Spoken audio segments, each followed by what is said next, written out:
கர்த்தரும் ரட்சகருமாகிய இயேசு கிறிஸ்துவின் நாமத்தாலே யாவருக்கும் வாழ்த்துக்களை தெரிவித்துக் கொள்கிறேன். இந்த நாளில் நாம் சிந்திக்கும்படியாக திருச்சபை நமக்கு கொடுத்த தலைப்பு அன்றாட வேளையிலே ஆண்டவரை அறிதல்.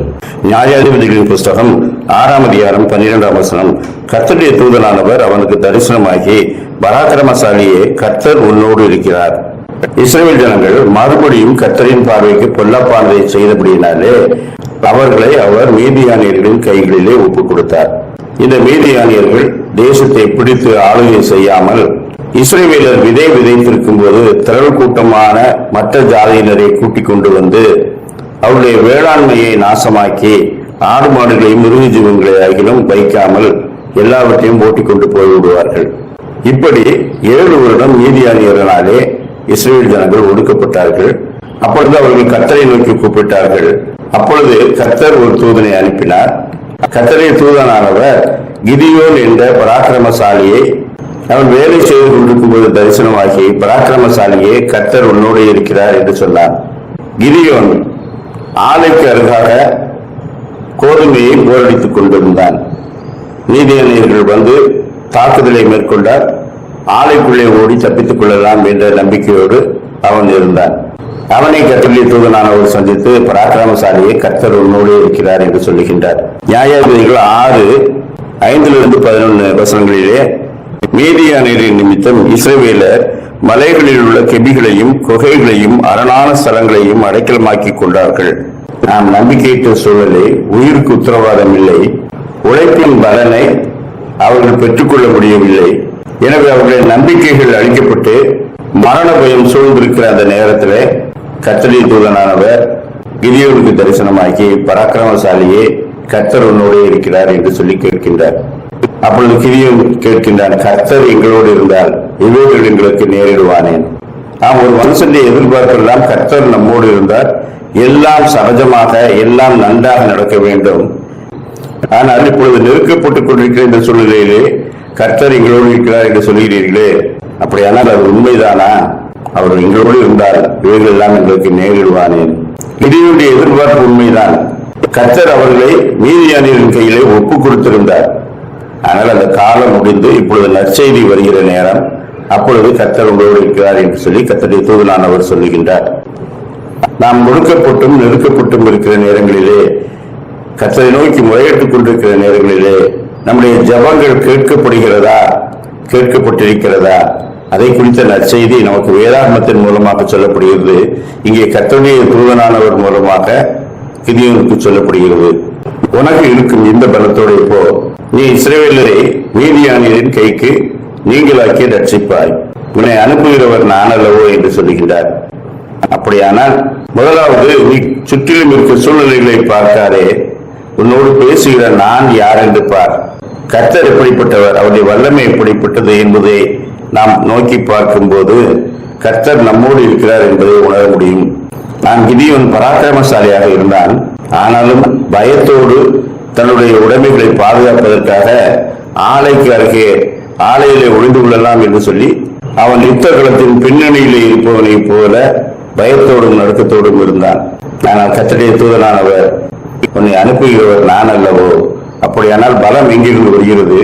என்னிடத்திலிருந்து வருகிறது, தேவனிடத்திலிருந்து வருகிறது. நாம் கர்த்தரிடத்திலிருந்து பலம் வரும்போது நாம் தைரியமாய் முன்னணியிலே சென்று நம்மையும் நம்முடையவர்களையும் ரட்சிக்க ஆயத்தமாய் இருக்க வேண்டும். நாம் இன்றைக்கு நமக்கு சொல்லப்படும் வார்த்தை, கர்த்தர் நம்மோடு இருக்கிறார். எல்லா நெருக்கங்களின் மத்தியிலும் கர்த்தர் நம்மோடு இருந்தால் எதையும் நாம் செய்து முடிக்க முடியும். இம்மானுவேல் என்பதற்கு கர்த்தர் நம்மோடு இருக்கிறார் என்ற அர்த்தமாம். 2 பேராவது 3 பேராவது என் நாமத்து நிமித்தம் கூடியிருக்கும் போது அவர்கள் நடுவிலே நான் இருக்கிறேன் என்று சொல்லுகின்றார். நாம் பயங்களும் நெருக்கங்களும் நம்மை சூழ்ந்திருக்கும் போது நாம் ஒருமித்து ஜெபிக்க கூடி வந்தால் கர்த்தர் நம்ம மத்தியிலே இருக்கிறார். அவர் சொல்லுகிற காரியம், அவர் அனுப்புகிற காரியம் வாய்க்கும். அனுப்புகிறவர் அவர் அல்லவா? இன்னைக்கு கர்த்தர் நம்மோடு இருக்கிறார் என்பதை நாம் எப்படி அறிந்து கொள்ள முடியும்? ஒருவேளை கிதியோனுக்கு கொடுக்கப்பட்ட அத்தனை அடையாளங்களும் நமக்கு கொடுக்கப்படுமா? இல்லை. நாம் தரிசித்து நடவாமல் விசுவாசித்து நடக்கும் சந்ததி. அவர்கள் கண்களினால் கண்டாலும் விசுவாசியாமல் இருந்தார்கள். ஆனால் காணாதிருந்தும் விசுவாசிக்கிற நாம் பாக்கியவான்கள். எனவே கர்த்தர் நம்மோடு இருக்கிறார் என்பதை நாம் எப்படி அறிந்து கொள்கிறோம்? முதலாவது, நாம் விசுவாசத்தினால் அறிந்து கொள்கிறோம். கர்த்தர் நம்மோடு இருக்கிறார் என்று வாக்குத்தத்தங்கள் கொடுக்கப்பட்டிருக்கிறபடினாலே, அந்த வாக்குத்தத்தங்களை விசுவாசித்து பற்றி கொள்வதனாலே கர்த்தர் நம்மோடு இருக்கிறார் என்று அறிந்து கொள்ளலாம். ரோமர் 4:17-21, அவன் தான் விசுவாசித்தவருமாய் மரித்தோரை உயிர்ப்பித்து இல்லாதவைகளை இருக்கிறவைகளைப் போல் அழைக்கிறவருமாய் இருக்கிற தேவனுக்கு முன்பாக நம் எல்லாருக்கும் தகப்பனானான். விசுவாசிகளின் தகப்பனாகிய ஆபிரகாமை குறித்து இதில் சொல்லப்பட்டிருக்கிறது. இப்பொழுது கண்களினால் காண்பதற்கும் உணர்வதற்கும் ஒன்றும் காட்டப்படவில்லை. ஆனால் தான் விசுவாசிக்கிறவர் இன்னார் என்று அவன் அறிந்திருந்தான். அவருடைய வல்லமையை அறிந்திருந்தான். அவர் இல்லாதவைகளிலிருந்து இருக்கிறவைகளை கொண்டு வருகிறவர், ஒன்றுமில்லாதவைகளிலிருந்து உருவாக்குகிறவர். அவர் சர்வ வல்லமை உள்ளவர். அவரை அவர் அறிந்திருந்தபடினாலே, தேவன் வாக்குத்தத்தம் பண்ணினார், அதை நிறைவேற்ற வல்லவராய் இருக்கிறார் என்று சொல்லி நம்பி விசுவாசத்தில் வல்லவனானான். நம்முடைய கண்களுக்கு முன்பாக அநேக காரியங்கள் காட்டப்படுவதில்லை. அப்படியானால் தீர்க்கதரிசனம் சொல்கிறேன் என்று சொல்லுகிறவர்களை தேடி போய் அவர்கள் டைரக்டா ஆண்டவரோடு ஒரு கான்டாக்ட் வச்சிருக்கிறாங்க. அது மூலமா, அந்த ரிமோட் மூலமா அவங்க பேசி நம்ம வாழ்க்கையில நடப்பதை அவர்கள் சொல்லி விடுவார்கள் என்று சொல்லி ஏமாந்து கொண்டிருக்க சொல்லவில்லை.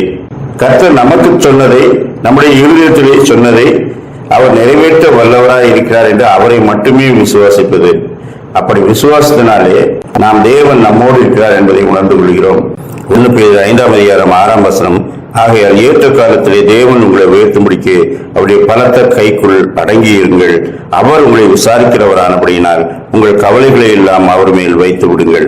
அவர் நம்மோடு இருக்கிறார் என்பதை நாம் விசுவாசித்து அதனால் பெரிய காரியங்களை செய்வோம். இரண்டாவது, கர்த்தர் நம்மோடு இருக்கிறார் என்பதை அவருடைய வசனங்களின் மூலமாக நாம் உறுதிப்படுத்திக் கொள்கிறோம். சங்கீதம் 119:105, உம்முடைய வசனம் என் கால்களுக்கு தீபமும் என் பாதைக்கு வெளிச்சமாய் இருக்கிறது. சங்கீதம் 119:92, உமது வேதம் என் மன மகிழ்ச்சியாய் இராதிருந்தால் என் துக்கத்திலே அமிழ்ந்து போயிருப்பேன். நாம் ஒவ்வொரு நாளும் வேதத்தை வாசிக்கும் போது மட்டுமல்ல, நாம் நடக்கும் பாதையெல்லாம் நம்மோடு இருக்கிற தேவ ஆவியானவர் வேத வசனங்களை நமக்கு நினைப்பூட்டுவார். நாம் வாசித்த வேத வசனங்களை பரிசுத்த ஆவியானவர் நினைப்பூட்டுகின்றார். எந்த இடத்திலே எந்த வசனத்தை நினைப்பூட்டுகிறாரோ அதை நாம் விசுவாசிக்க வேண்டும். ஒரு விசுவாசி சொல்லுகிறார், அநேகர் எனக்கு விரோதமாய் எழும்பி என்னை குற்றம் சாட்டினார்கள். அப்பொழுது கர்த்தர் எனக்கு ஒரு வசனத்தை நினைவூட்டினார்.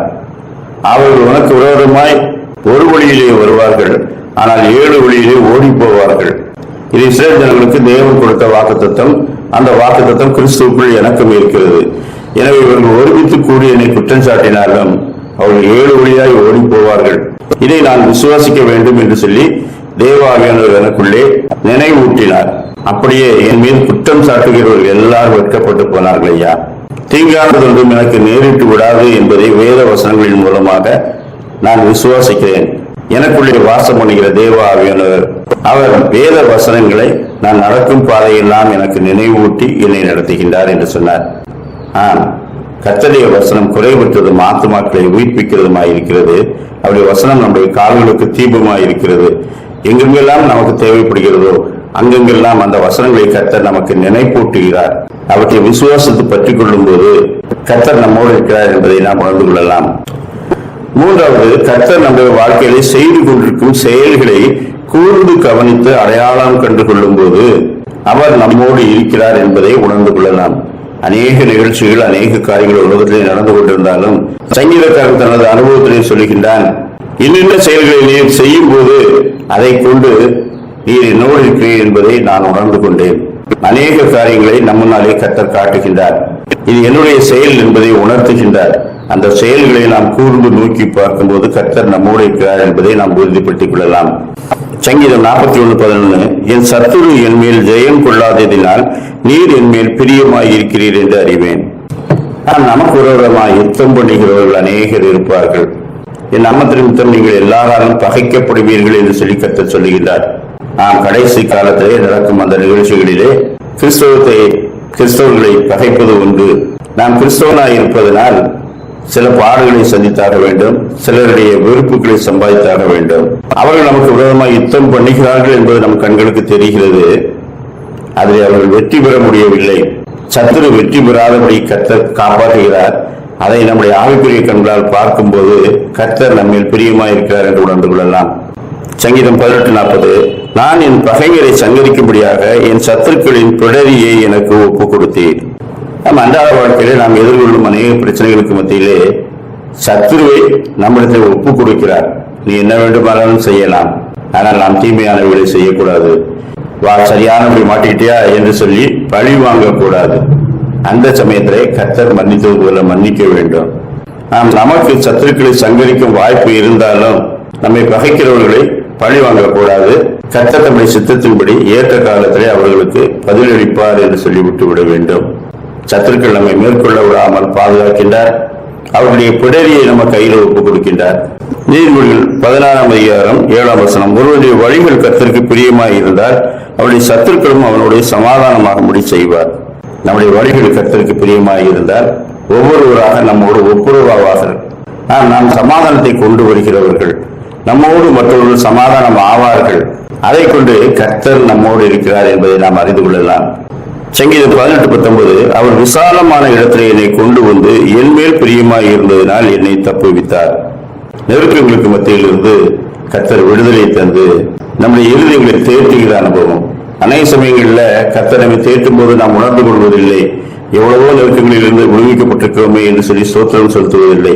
நெருக்கத்தில் இருந்த நமக்கு விசாலம் உண்டாக்குகிறவராயிருக்கிறார். நாம் கர்த்தருடைய செயல்களை கொண்டு அவரை நாம் விசுவாசிக்கும்படியாக நல்ல ஏதுக்களை தந்திருக்கின்றார். 3 காரியங்களை பார்த்தோம். முதலாவது, கர்த்தர் மீது வைக்கும் விசுவாசத்தினாலே அவர் நம்மோடு இருக்கிறார் என்பதை உணர்ந்து கொள்கிறோம். இரண்டாவது, கர்த்தருடைய வசனத்தின்படி, அவருடைய வாக்குத்தத்தத்தின்படி, அவர் நினைவூட்டுகிற வசனங்களின்படி கர்த்தர் நம்மோடு இருக்கிறார் என்பதை உணர்ந்து கொள்கிறோம். மூன்றாவது, அவர் நம்முடைய வாழ்க்கையிலே நடத்தி கொண்டிருக்கிற செயல்களை உற்று நோக்கி பார்த்து அவர் நம்மோடு இருக்கிறார் என்பதை உணர்ந்து கொள்கின்றோம். இந்த நாளிலும் கர்த்தர் அப்படிப்பட்ட உணர்வுகளை தந்து அவர் நம்முடைய வாழ்க்கையிலே செயல்பட்டுக் கொண்டிருக்கிறார், நம்மோடு வந்து கொண்டிருக்கிறார். மன்னிக்கிறவரும் தம்மோடு சேர்த்துக் கொள்கிறவரும் நம்மோடு வழி நடக்கிறவரும் ஆகிய அவர் மீது விசுவாசம் வைப்போம். அப்படிப்பட்ட நல்ல கிருபைகளை கர்த்தர் இந்த நாளிலும் நமக்கு தந்தருள்வாராக. ஆமேன்.